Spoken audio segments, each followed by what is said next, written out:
What's going on, sports fans? Once again, it's K-Stu the GOAT for Vernon Speak Sports. Talking about Auburn football and the rest of the SEC. Want to give a shout out to my fearless and true gang, War Eagle. Missouri's future quarterback, Kelly Bryant, obviously is not going back into the transfer portal after the postseason fiasco that is going on at Missouri academic probation, which will be ruining the postseason chances for several Missouri sports, including football.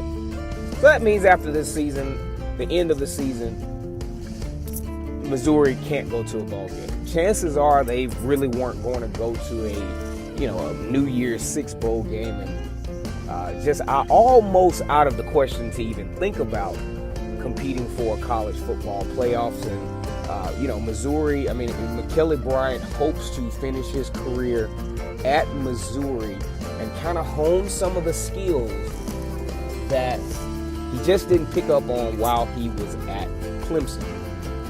There's a unique situation with Kelly Bryant because I feel like his career was ruined at Clemson before it could get started, and I want you guys to hear me out. I think the kid was ultimately talented.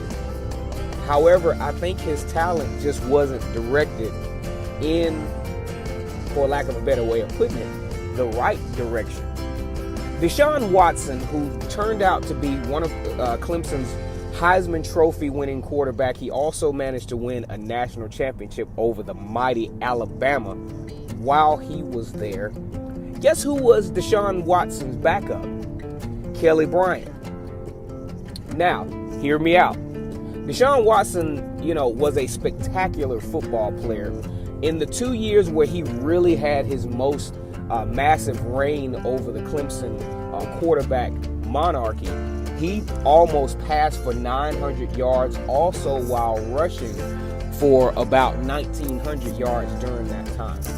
Of course, winning the national championship and appearing in the college football playoff twice. And it was thought that Kelly Bryant would be able to be a formidable predecessor for Deshaun Watson. One thing about it, when we get into comparisons and trying to mirror quarterbacks and to make them be who they're just not, I think it ruins the developmental qualities of that quarterback.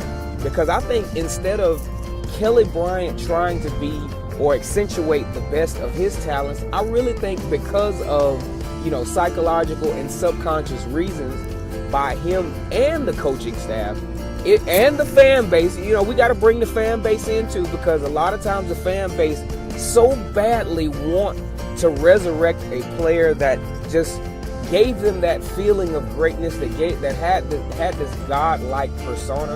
And it is just very hard for any quarterback or any player, period, to live up to the expectations of their predecessor. One of the most dangerous things I hear is he has, like, when I think about Joey Gatewood, he's getting comparisons to Cam Newton. I'm like, oh man, this is not going to go well, because he's not Cam Newton. Cam Newton was a special athlete at a special time for Auburn. I think Cam Newton was an incredible athlete.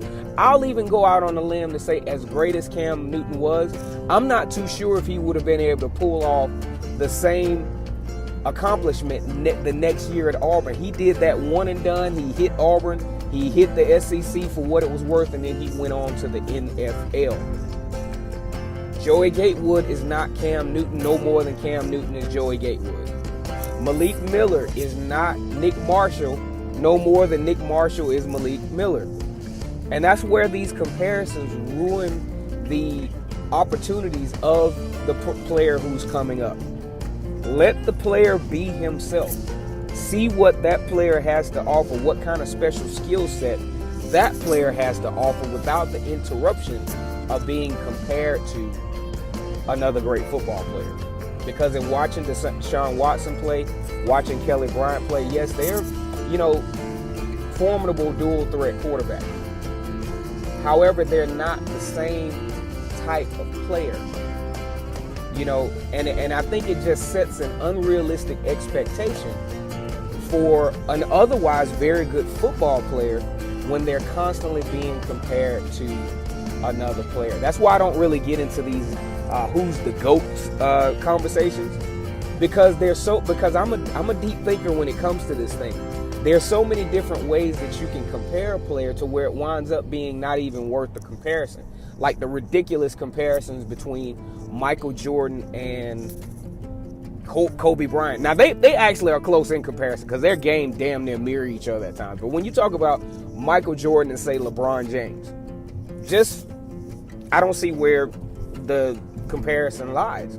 Two totally different ball players, two totally different approaches to the game. I could say maybe LeBron James and Magic Johnson, but hey, that's a whole nother video. We're not going to get too far off track.